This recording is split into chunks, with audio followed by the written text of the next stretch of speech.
Récemment, une équipe d'experts marins a observé un phénomène étrange au-dessus d'une baie près des côtes russes. Une foule de plus de 50 énormes baleines s'était rassemblée dans des eaux peu profondes, inhabituellement près du rivage. Ces géants des mers partageaient un point commun. Leur peau racontait des histoires. Certains étaient marqués de griffures et d'éraflures, d'autres portaient des grappes de parasites et quelques-uns semblaient carrément épuisés. Ensemble, ces poids lourds ont commencé à frotter et à racler leur corps massif contre le fond rocheux de la baie, se débarrassant des parasites, perdant leur peau morte et s'offrant une véritable cure de remise en forme. Les experts ont appelé cela la version naturelle d'une journée au spa pour les baleines. Mais c'est à peu près là que s'arrête la partie paisible de leur vie consacrée au bien-être. Selon certaines sources, ces titans des profondeurs sont les deuxièmes créatures les plus lourdes de la planète, atteignant un poids impressionnant de 100 000 kg. Ils peuvent avaler plus de 1800 kg de nourriture par jour. Ils prospèrent dans certaines des eaux glaciales les plus brutales que la Terre puisse offrir et n'ont pas peur d'affronter certains des prédateurs les plus redoutables de l'océan, comme l'orque.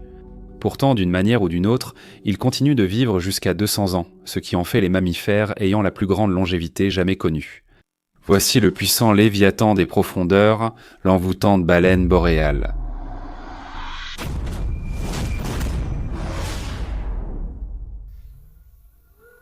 En mai 2007, des chercheurs ont capturé une immense baleine boréale de 15 mètres de long au large des côtes de l'Alaska. Enfichée profondément dans sa chair se trouvait une pointe de lance-bombe de 90 cm. Comme son nom l'indique, les lance-bombes étaient des harpons explosifs utilisés par les baleiniers du XIXe siècle. Conçu pour transpercer l'épaisse peau d'une baleine et exploser de l'intérieur, c'était un outil brutal destiné à tuer l'animal instantanément dans une violente déflagration. Mais d'une manière ou d'une autre, cette baleine n'est pas morte non plus. Le harpon n'a jamais explosé, ou bien il a explosé, et l'animal a surmonté la douleur, transportant l'éclat de métal dans son corps jusqu'en 2007. Le modèle du harpon, datant de 1879 à 1885, indiquait que la baleine avait survécu à une attaque à cette époque, la rendant âgée d'au moins 115 à 130 ans lors de sa capture. Cette découverte a suscité la curiosité. Les scientifiques ont approfondi leurs recherches sur l'âge d'autres baleines boréales, et ce qu'ils ont découvert était encore plus étonnant. Certaines baleines boréales ont été trouvées âgées de 135 ans, d'autres ont atteint 172 ans, et un individu a même été enregistré à 211 ans, et il était toujours en vie.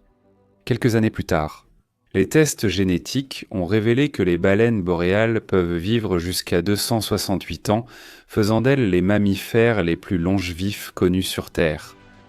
Cependant, leur âge n'est qu'un des nombreux traits stupéfiants. Nous parlerons des autres bientôt, mais d'abord, donnons à ces géants des profondeurs l'introduction qu'ils méritent. Balena mysticetus, ou baleine boréale, est aussi appelée baleine franche du Groenland. La baleine arctique, ou baleine polaire, est une espèce de baleine à fanon de la famille des Balinidés, et le seul membre survivant de son genre. Contrairement à la plupart des baleines qui migrent entre eau chaude et froide toute l'année. Ce poids lourd des profondeurs mène une vie bien plus engagée, étant la seule baleine à fanon qui passe toute son existence exclusivement dans l'emprise glaciale des mers arctiques et subarctiques. Comme vous pouvez l'imaginer, la vie dans ces profondeurs glacées n'est pas vraiment facile. Les températures inférieures à 0 ont un impact sérieux sur la disponibilité des proies, surtout dans les zones où d'épaisses couches de glace recouvrent la surface de l'océan pendant des mois. Pour s'adapter, ces baleines effectuent de petites migrations locales dans la région, se déplaçant là où la nourriture est plus abondante pour survivre au froid. Les baleines boréales comptent sur la couche de graisse la plus épaisse, appelée l'are, que l'on trouve chez n'importe quelle espèce de baleine adulte. Cette couche isolante de 43 à 48 cm garde la baleine au chaud et protégée toute l'année. Par rapport à son corps, la baleine boréale possède la plus grande tête de tous les cétacés connus, représentant près de 40% de sa longueur totale. Sa grosse tête lui a d'ailleurs donné le nom de baleine boréale. Et elle est assez solide pour briser la glace solide jusqu'à 60 cm d'épaisseur. Une grande tête implique aussi un important système de filtration pour se nourrir par filtration. La baleine boréale se nourrit en glissant vers l'avant, la bouche grande ouverte, laissant l'océan faire la majeure partie du travail, avec des fanons alignés de chaque côté de sa bouche. Ils sont au nombre de 230 à 360. Les fanons, qui agissent comme de fins peignes lorsque l'eau s'écoule, piègent les petites proies près de la langue. Ensuite, la baleine referme sa bouche et repousse l'eau vers l'extérieur, cette fois en retenant chaque morceau de nourriture piégé dans le filtre. Ces fanons peuvent atteindre jusqu'à 4 mètres de long, ce qui est plus long que chez n'importe quelle autre espèce de baleine.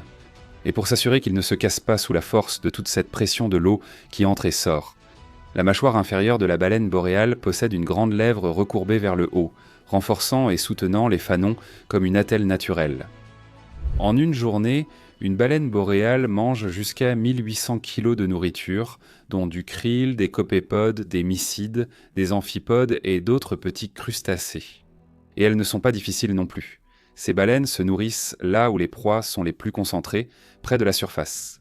Elles remontent en surface la bouche ouverte, avalant des tonnes de nourriture et projetant de l'eau de leur évein jusqu'à 6 mètres. Puis, sans perdre une seconde, elles replongent aussitôt à la recherche du prochain banc de proie. Cet appétit insatiable est essentiel pour maintenir une telle carrure. Deuxième créature la plus lourde après la baleine bleue, la baleine boréale adulte est tout simplement colossale. Ces géants de l'Arctique mesurent entre 14 et 21 mètres de long et pèsent entre 75 000 et 100 000 kilos, des chiffres à couper le souffle. Les femelles sont souvent plus lourdes que les mâles. Avec un corps aussi massif, l'épaisse couche de graisse, bien qu'excellente pour se protéger du froid, peut en fait devenir un problème au moment de manger. Alors que la baleine boréale plonge et remonte, engloutissant des bouchées de minuscules proies et repoussant des litres d'eau, tous ces mouvements génèrent une chaleur interne importante. Même dans l'Arctique glacial, ce genre d'effort peut rapidement épuiser le grand mammifère. Dans de tels cas, la baleine boréale compte sur ce qu'on appelle un organe palatal radial, situé sur le palais de sa bouche. C'est un amas dense et spongieux de tissu rempli de sang qui forme 2 lobes prononcés à l'avant, et il est constitué du même type de tissu que celui que l'on trouve dans le pénis d'un mammifère. Lorsque la baleine est en mouvement et produit beaucoup de chaleur corporelle, elle ouvre simplement la bouche et laisse l'eau glaciale de l'Arctique passer sur l'organe, refroidissant ainsi le sang qui le traverse et aidant à ramener sa température corporelle à la normale. Dotée d'une tête massive, la baleine boréale a un cerveau pouvant atteindre 13,4 mètres une fois déployé. Recouverte de plis profonds, cette structure complexe suggère de grandes capacités cognitives, permettant aux baleines boréales d'analyser des motifs sonores très détaillés. Cela les aide à rester pleinement attentives à leur environnement, ce qui est essentiel. Les baleines boréales, créatures sociales bruyantes, utilisent des appels à basse fréquence pour communiquer.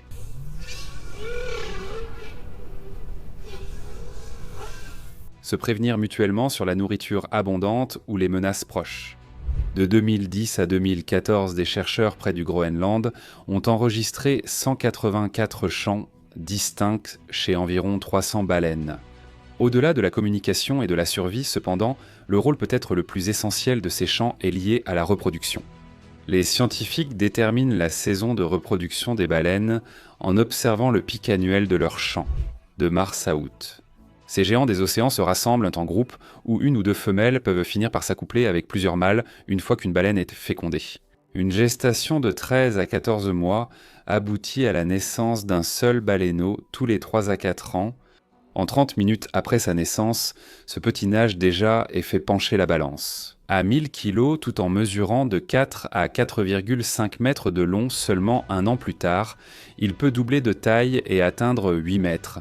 Une baleine boréale atteint la maturité sexuelle entre 10 et 15 ans et continue de se reproduire pendant la majeure partie de sa vie incroyablement longue.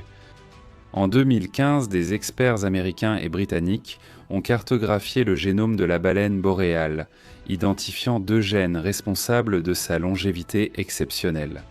Ces gènes, appelés ERCC1 et protéines nucléaires de l'antigène de prolifération cellulaire, sont essentiels pour réparer l'acide désoxyribonucléique et renforcer la résistance à des maladies comme le cancer. Ils contribuent aussi à ralentir le vieillissement global de la baleine boréale. Cependant, malgré tout cela, même des géants comme ceux-ci ne peuvent pas toujours échapper à ce qui les attend. Pour les baleines boréales, leurs 2 plus grandes menaces viennent de 2 extrémités opposées de la chaîne alimentaire, les humains et les orques. Ce groupe particulier était observé par une équipe d'experts marins. Quand quelque chose a changé, les baleines sont soudainement devenues agitées, voire paniquées. Peu après, une bande d'orques est apparue. Fonçant avec une précision glaçante, ils ont percuté les baleines boréales, isolé l'une d'elles et l'ont attaquée brutalement. Mais les baleines boréales ne sont pas exactement sans défense. Elles fouettent l'eau avec leur puissante queue ou essaient de riposter en fonçant tête la première. Cependant, les orques sont plus rapides, agiles et féroces. Le plus souvent, ce sont les baleines boréales qui finissent par saigner dans l'eau, ajoutées au menu des orques. Et comme si cela ne suffisait pas, les humains ont aussi joué un rôle majeur dans la lutte des baleines boréales pour leur survie, depuis des siècles. Elles étaient un chassé pour tout, la graisse, l'huile, les os, les fanons et la viande. Au début des années 1900, avant l'interdiction de la chasse à la baleine, la chasse commerciale avait presque fait disparaître plusieurs populations régionales de ces baleines. Mais ces dernières décennies, grâce à des lois plus strictes et aux efforts de conservation, le nombre de baleines boréales a augmenté. Aujourd'hui, elles sont classées comme préoccupations mineures sur la liste rouge de l'Union internationale pour la conservation de la nature. Et il y a quelque part entre 10 000 et 18 000 de ces gigantesques mammifères qui glissent à travers les mers arctiques glaciales et mordantes.